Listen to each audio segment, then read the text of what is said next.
very warm welcome on today's episode of the Aviation News prepared by myself and Nidhi.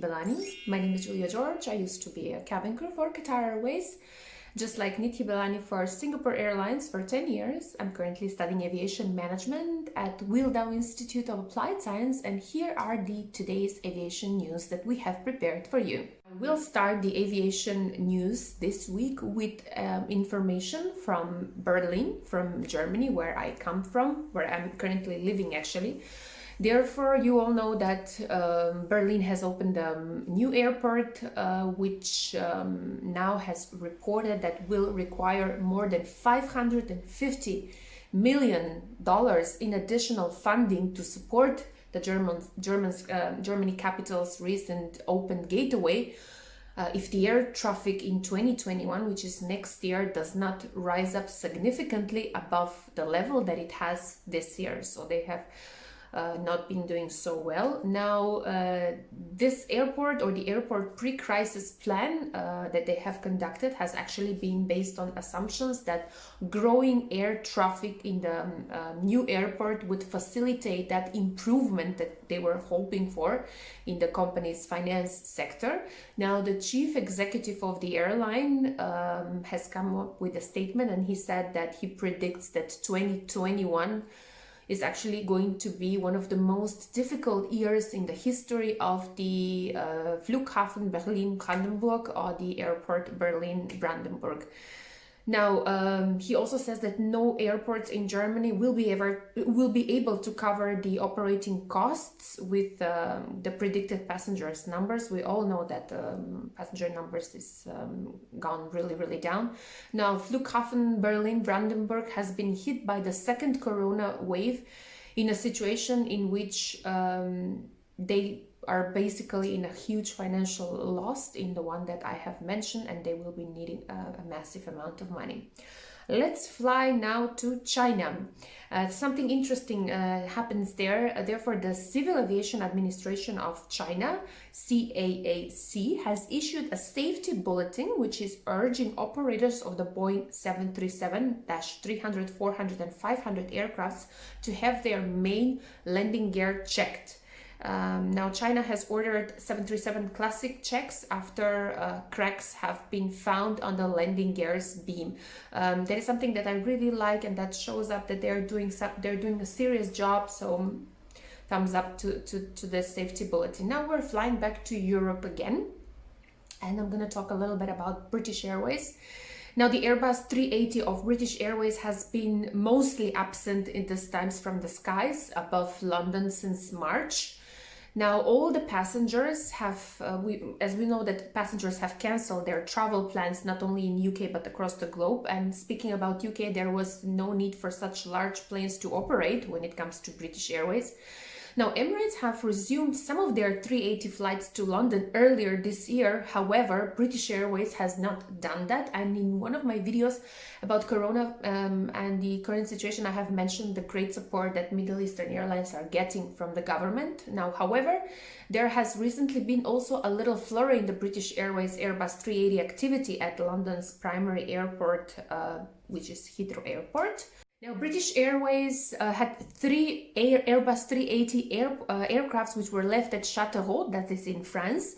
Now, this summer, the entire British Airways Airbus 380 fleet has been in Châteauroux Airport in France, and the planes were there all lined up at one of the taxiways, which actually one of them during the stay over there had been damaged due to its weight. Airbus 380 is a heavy aircraft. And over the past months, birds have also shown flying around there. And now, at the moment, only 3 of those British Airways in total 12. British Airways has total 12 380 aircrafts. 3 of them are only remaining in Châteauroux, and these aircrafts will likely also leave in the future. As British Airways will store its fleet for winter, they will not be flying 380s also this winter. That's a decision they have brought. Now, the airline so far has sent half of its aircraft at south of Spain for the winter to keep them safe probably in hangars, that's my assumption. Now flying from London to the land of Thai people, as I'd love to say, Sawadee Ha in Thailand. Something interesting I want to share is that the airports of Thailand have reported that they are expecting 47.9 million passengers in the following financial year, in the year 2021.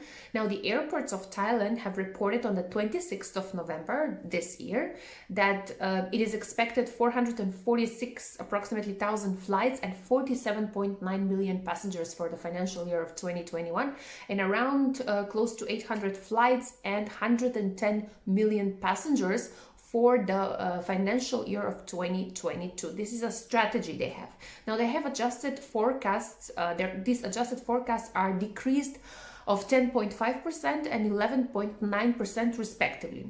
And now I want to take you on a direct flight to Middle East. We're going now to Dubai, and we're going to be talking about Fly Dubai. Something interesting has happened there. Fly Dubai has launched a direct flight between Dubai and Tel Aviv service, and this has been announced on the 26th of November.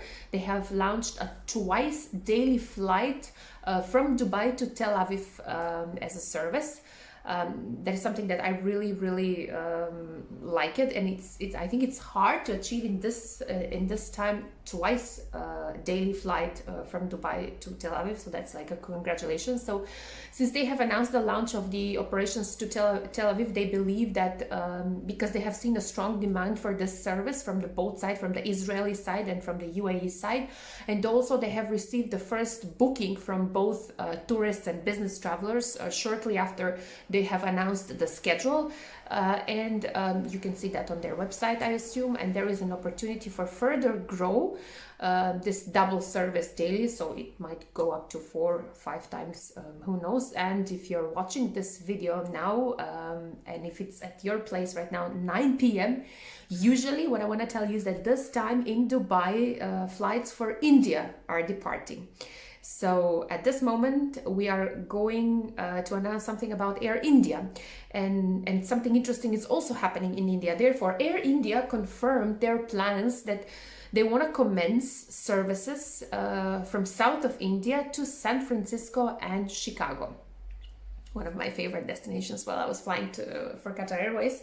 Now, Air India, via their official Twitter account on the 26th of November, again, everything is around 26th of November, this year they have announced that they have plans to commence the following services to United States in the January 2021. They want to fly directly from Bangalore to San Francisco twice weekly, starting from 9th of January 2021 and 27th of March 2021.